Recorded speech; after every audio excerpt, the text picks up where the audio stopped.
Daniel never thought sharing an apartment with an alien would feel normal. At first, everything about Keter had terrified him. The height, the quiet movements, the way his eyes reflected light like water under stars. But months passed. Fear turned into habit.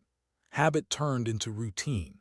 They shared the same kitchen, the same silence, and the same thin walls that creaked at night.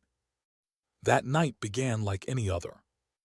Daniel came home late, tired from work, his mind heavy with bills and small human worries. He dropped his bag, kicked off his shoes, and nodded at Keter, who stood near the window, staring at the city lights below. "You're up late," Daniel said. Keter did not answer. That alone was strange. Daniel walked toward his bedroom, already thinking about sleep, when he felt it, a pressure in the air like the moment before a storm. The hallway lights flickered once, then again. "Keter?" Daniel asked. Still no response. Daniel reached his bedroom door and turned the handle. It didn't move. He frowned and tried again, harder this time. The door remained locked. That made no sense. He never locked it. He didn't even remember the door having a lock like this. Behind him, something clicked. A low sound, mechanical, final. Daniel turned around slowly. Keter stood at the end of the hallway. His tall frame almost filled the space, shoulders tense, hands slightly raised, not threatening but unsure. His skin patterns shifted slowly, darker than usual.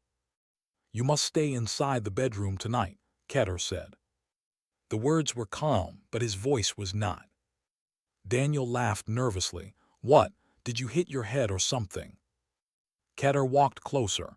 Each step was careful, like he was afraid of making noise. "Please do not joke. This is serious." Daniel's smile faded. "Why is my door locked?" Keter stopped just a few steps away. His eyes focused on Daniel's face, studying him deeply, as if trying to memorize every detail. "Because something followed you home," Keter said. The hallway lights went out. Darkness swallowed the apartment, broken only by the faint glow from the city outside the window. Daniel's heart began to beat faster. "That's not funny," Daniel whispered. "I am not capable of humor in moments like this," Keter replied. A soft sound came from the walls. It was not loud, not violent, just a quiet tap, then another, like fingers testing glass. Daniel felt his mouth go dry. "What is that?" he asked. Keter moved quickly, placing himself between Daniel and the hallway. Strange symbols flickered briefly in the air, casting shadows that did not follow the rules of light. "It is aware of you now," Keter said. Daniel's fear turned into confusion, then anger. "So what? You lock me in my room and don't explain anything." Keter's shoulders lowered slightly. "Humans always demand answers immediately. That is one of your strengths and one of your dangers." The tapping stopped. The silence felt worse. Daniel suddenly realized something that made his chest tighten. Keter was not acting like someone in control. He was acting like someone scared. "Keter," Daniel said slowly, "are you afraid?" For a long moment, the alien said nothing. Then, in a voice barely louder than the dark itself, Keter answered. "Yes." Another knock echoed, this time closer. And Daniel understood that this night was not about a locked door. It was about survival. The bedroom felt smaller once the door sealed. Daniel stood near the center of the room, unsure where to sit or stand, while Keter placed one long hand against the wall. Soft blue lines spread from his palm, crawling across the surface like living veins. The air grew heavy, thick enough to press against Daniel's chest. "What did you do?" Daniel asked quietly. "I am strengthening the barrier," Keter replied. "This room is now less visible." Daniel swallowed. Less visible to what? Keter did not answer right away. He moved slowly around the room, touching corners, whispering sounds that were not quite words. The walls hummed in response. Another sound came from outside the room. Not knocking this time. Breathing. It was slow and uneven, as if something large was learning how air worked for the first time. Daniel's hands began to shake. "That thing is in the apartment, isn't it?" "Yes." The word landed heavy between them. "Then why are we hiding?" Daniel demanded. "Why not call someone, the government, your people?" Keter turned toward him, eyes reflecting faint blue light. "There is no one close enough, and even if there were, this creature does not attack armies." Daniel frowned. "Then what does it attack?" Keter hesitated. That scared Daniel more than the answer. "It hunts awareness," Keter finally said. "It follows attention. When a mind notices it, studies it, fears it, it grows stronger." Daniel leaned against the bed, trying to understand. "So it followed me because I saw it?" "Yes, or because it saw you." A low vibration passed through the floor. The room shook slightly, like a distant earthquake. Dust fell from the ceiling. Daniel's breath quickened. "You knew this could happen." "I hoped it would not," Keter said softly. "Humans are rare here and very bright." Daniel gave a bitter smile. "Great, I'm glowing bait." Keter looked at him sharply. "Do not speak like that. Your kind has value far beyond what you understand." Another sound came from outside, slow footsteps dragging, as if something was testing gravity. Daniel pressed his hands over his ears. "I can hear it." "That is bad," Keter said. "Why?" "Because it means it is learning how you sense the world." The lights in the room flickered. For a moment, Daniel thought he saw a shadow slide under the door, too thin, too long. "Keter," Daniel whispered, "you said I couldn't leave the bedroom all night. What happens in the morning?" Keter's gaze lowered. "The creature weakens when your star rises. It does not like clarity." "That's it, we just wait." "Yes." Daniel laughed suddenly, the sound sharp and broken. "You aliens cross galaxies, bend light, rewrite physics, and your plan is to sit in a bedroom and hope morning saves us." Keter stepped closer. His voice dropped. "You misunderstand. We are not waiting because we are weak." He placed a hand over his chest. "We are waiting because humans are dangerous in ways the universe has not finished measuring." Daniel stared at him. "I don't feel dangerous. I feel terrified." "That is exactly why you are dangerous," Keter said. A loud thump hit the door. The lock glowed red. Daniel's heart felt like it would tear itself apart. "If it gets in," Daniel said, "what happens to me?" Keter looked him straight in the eyes. "It will try to become you." Another air shook the door. And Daniel realized the worst fear was not dying. It was being understood by something that should never understand a human mind. Daniel could feel it before he saw it. The apartment was quiet, too quiet, yet every corner throbbed with movement. The walls themselves seemed alive, pulsing like the skin of some enormous creature. The soft taps from the night before returned, but this time they were faster, closer, moving in unpredictable rhythms. They sounded like fingers brushing over the plaster, curious, testing, learning. Daniel's heart pounded so hard he could hear it in his ears.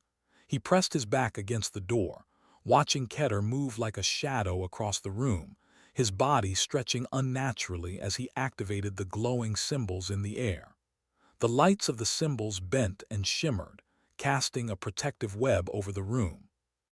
"This thing," Daniel whispered, voice trembling, "it's inside the walls." Keter nodded slowly, not taking his gaze off the corners. "It studies, it copies, it imitates.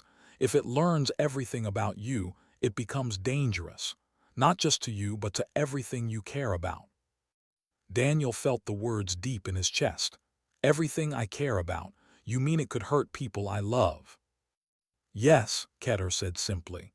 "But more than that, it will try to replace your choices, your thoughts, your uniqueness. It cannot handle chaos, but it learns order quickly." Daniel clenched his fists. "Then why are we waiting here like trapped mice? Why don't we fight it?" Keter's eyes darkened, moving from blue to deep violet. "You cannot fight it with force. Only confusion delays it. Only chaos disrupts it, nothing else.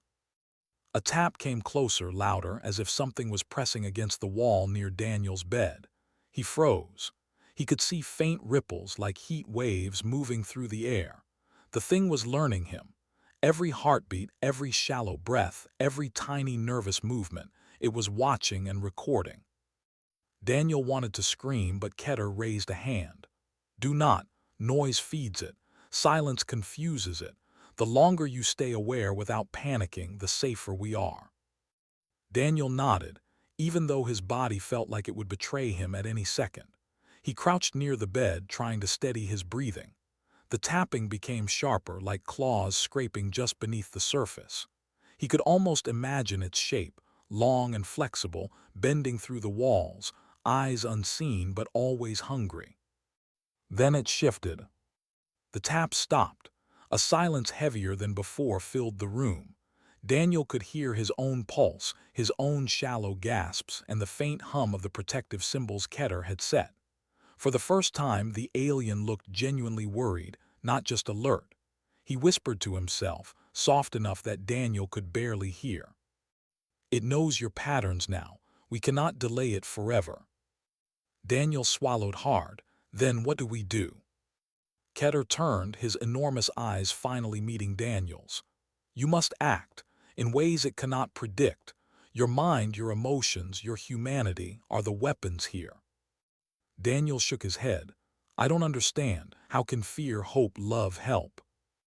Keter stepped closer, the glowing symbols wrapping around his form. Because humans are unpredictable. Your thoughts contradict themselves.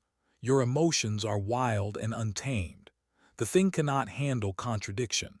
That is why it follows you. It wants clarity, but you are chaos.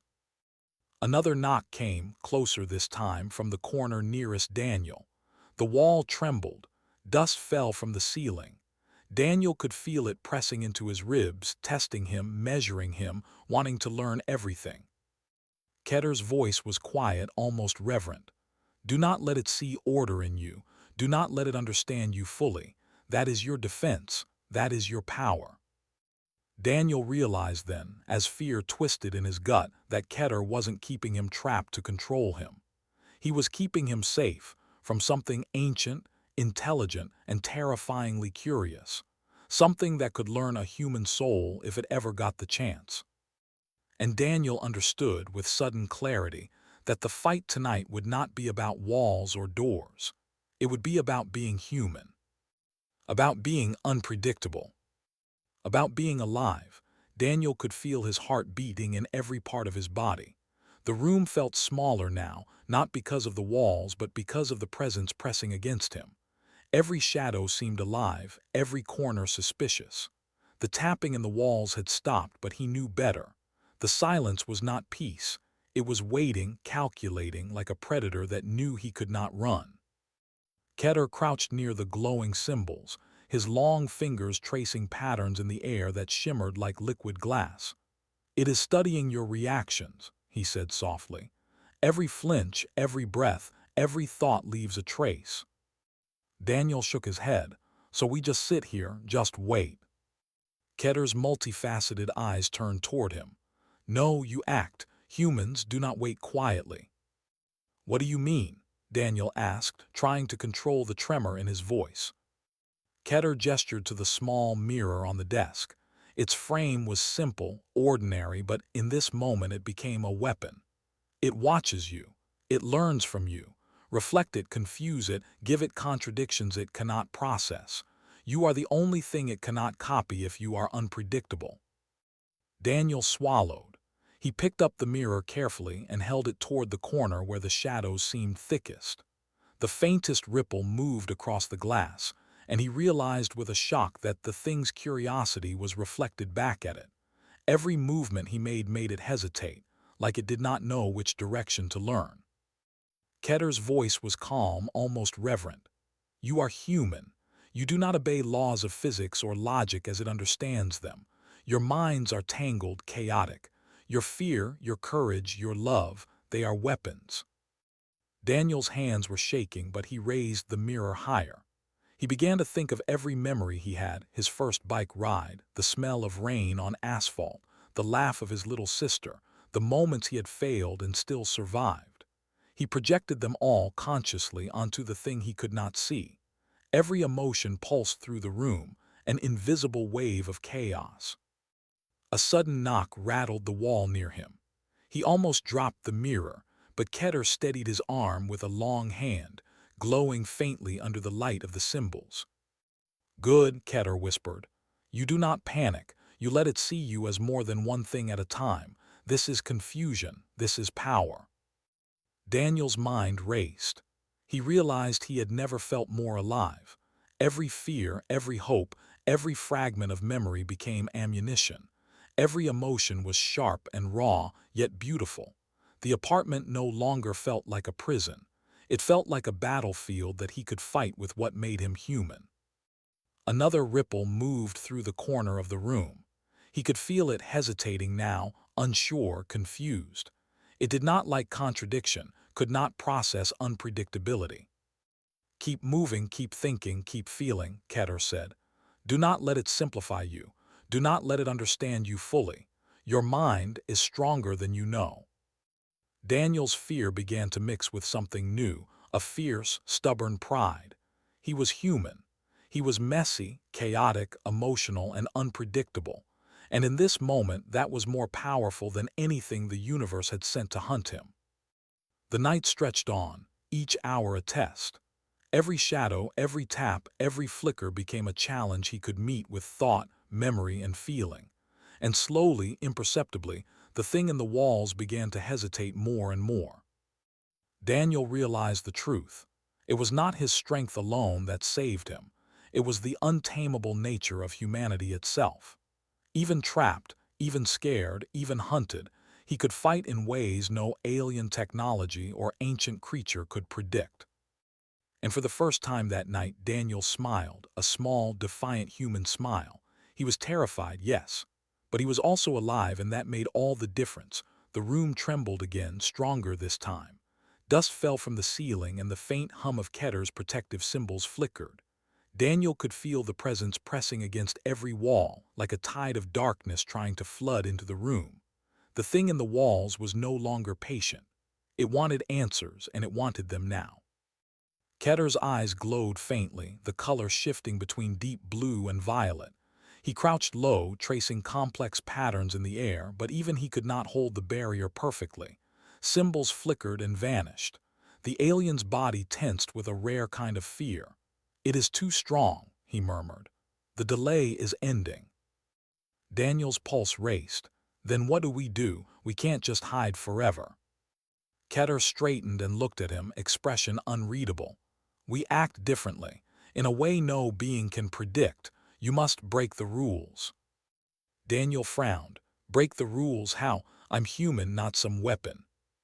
"You are already a weapon," Keter said quietly.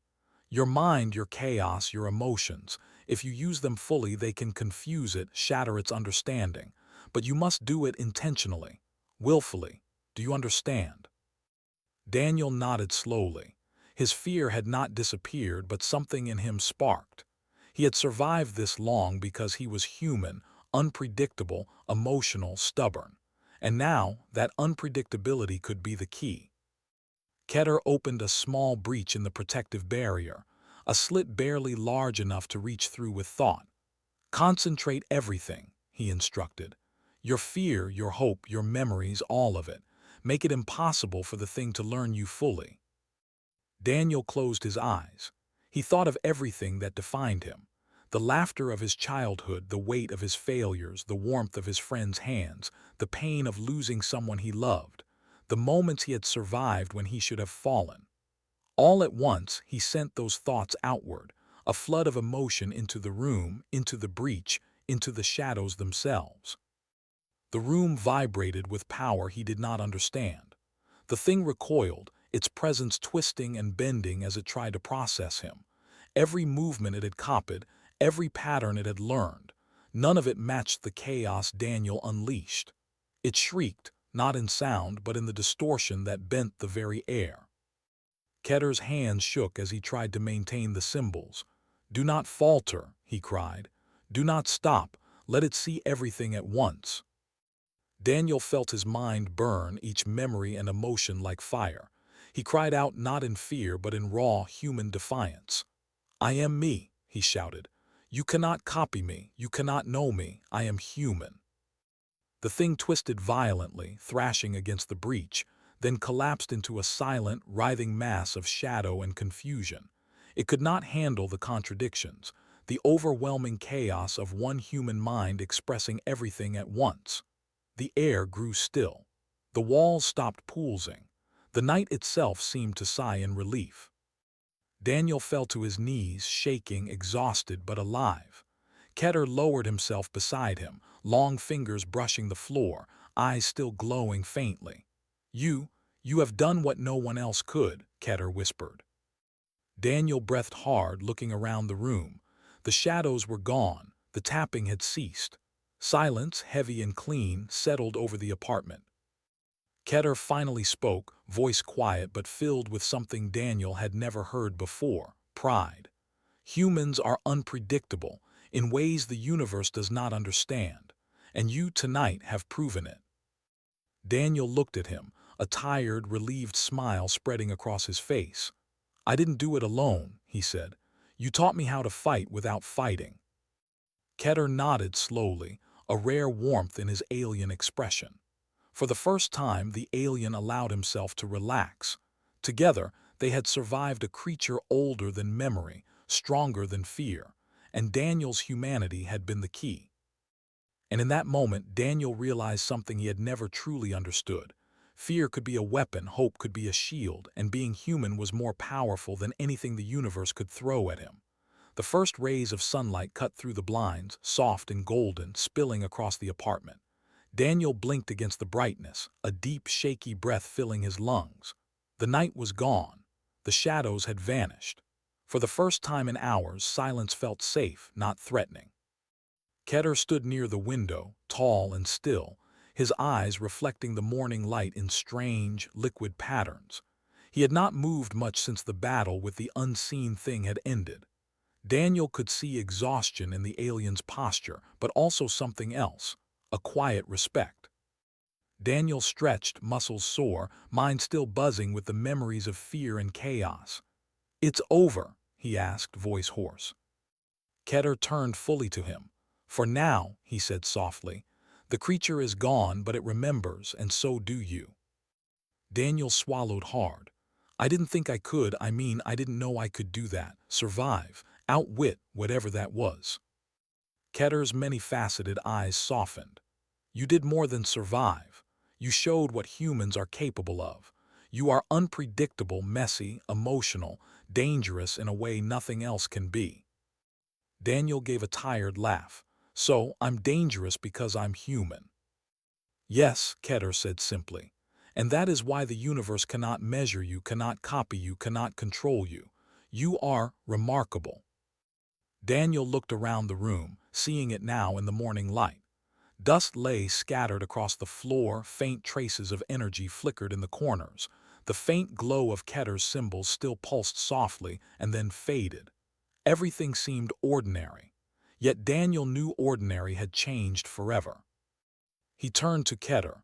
"I have to admit, I was terrified of you locking me in. I thought maybe you were afraid of me or controlling me. But you were keeping me alive." Keter's shoulders relaxed slightly.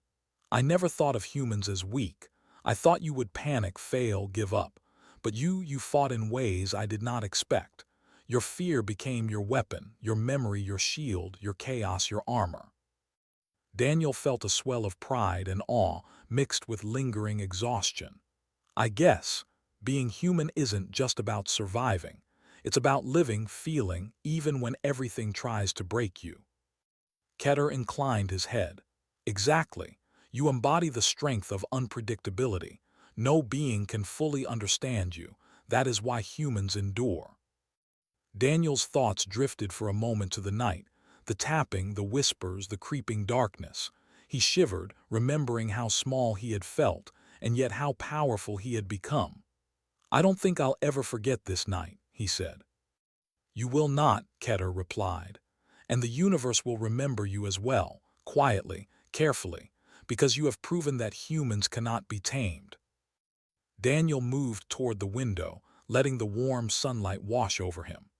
The city below seemed alive and full of possibility, each honking car and distant voice a reminder that life continued, ordinary yet extraordinary. He realized something profound. He had faced the unknown and had not only survived, it had changed him. Keter stepped closer, the alien's long shadow merging with Daniel in the morning glow. You are not only alive, Daniel. You are exceptional. Remember this. Daniel nodded. I will, and thank you for trusting me, for teaching me how to fight without weapons. Keter's shoulders rose slightly, almost like a smile. Humans and their chaos, sometimes it is enough to protect the world. Daniel laughed softly, the sound echoing in the quiet apartment. He felt lighter, stronger, freer. The night's terror was behind him, replaced by the first rays of a new day. And he knew this truth deep inside. Fear could break him, but his humanity would always make him unstoppable. Outside, the city moved on. But inside that apartment, two beings, one human, one alien, stood together, changed forever. Humanity had survived, and it had won. Days passed, but the memory of that night lingered. Daniel moved through his apartment with a new awareness. The morning light no longer just illumination, but a symbol of survival, of triumph over something that should have destroyed him. Keter was quiet, but Daniel could see the alien studying him in ways that went deeper than before. It was respect, yes, but more than that, it was recognition.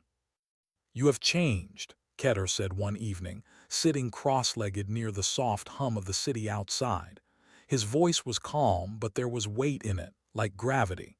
I underestimated what your kind could do. Daniel smiled faintly, tired but determined. I didn't feel strong last night. I was terrified, but I learned something. Being human isn't about not being afraid. It's about using it. Keter inclined his head. That is precisely why humans endure. You do not follow predictable paths. You improvise, adapt, and when needed, defy even yourself. That is power. Daniel looked out the window at the city below, its chaos alive with lights, voices, and movement. Everything that humans did, every messy, noisy, contradictory action, seemed suddenly significant. The night had shown him that human unpredictability was not a flaw, it was a weapon, a force that could not be measured, tamed, or imitated. Keter moved closer, and Daniel could see the alien's eyes reflecting the city's colors. The universe has learned to fear humans quietly, not openly, but it knows. Any being that encounters you will pause, because it cannot fully understand you. And you, Daniel, have shown it that even in the smallest room, even under the most oppressive fear, humans can survive, and more than survive, they can conquer. Daniel laughed softly, the sound lighter than it had been in weeks. I feel small compared to the universe, but I guess being human means you don't have to be big to make a difference. You do not understand yet, Keter said almost gently. Size, strength, control, none of that matters. Humans survive because they are alive, fully, completely, in ways nothing else is. You experience, you hope, you despair, you fight, you love. All of it at once, all of it chaotic. That is why you cannot be measured. That is why you cannot be predicted. Daniel turned to the alien and nodded slowly. So that thing in the walls, it couldn't take me because I am human, because I am chaotic, unpredictable, alive. Yes, Keter replied. And because of that you are dangerous, but not in the way your kind thinks. Dangerous in the way that matters. Your humanity is your strength. That night proved it. Daniel leaned back, letting the weight of exhaustion and relief settle over him. I thought fear would break me, but it didn't. It became a part of me, something I could use, something I could control. Keter nodded slowly. And that is why you endure where others fail. You adapt, you improvise, you survive. Humanity is uncontainable. For the first time, Daniel felt the enormity of that truth. Across the universe, across galaxies and alien species, Humans were a force not because they were the strongest or the smartest, but because they were alive in ways nothing else could fully comprehend. Their minds were messy, chaotic, vibrant, unpredictable, and no ancient, unseen creature could conquer that. Daniel smiled, a quiet, triumphant smile, looking at Keter, who had once frightened him and now stood as a witness to his survival. "I get it now," Daniel said. "Humans, we just can't be stopped." Keter's shoulders shifted slightly, a gesture almost like a bow. "Indeed, and tonight you have reminded even me why that is true." Outside, the city hummed with life. But inside the apartment, Daniel and Keter shared a silence filled with understanding. Humanity had faced the unknown, and it had not only survived, it had triumphed. And Daniel knew deep inside that no matter what the universe threw at them, humans would endure. Chaotic, messy, emotional, alive, uncontainable. The night was over, but humanity's strength had only begun to shine.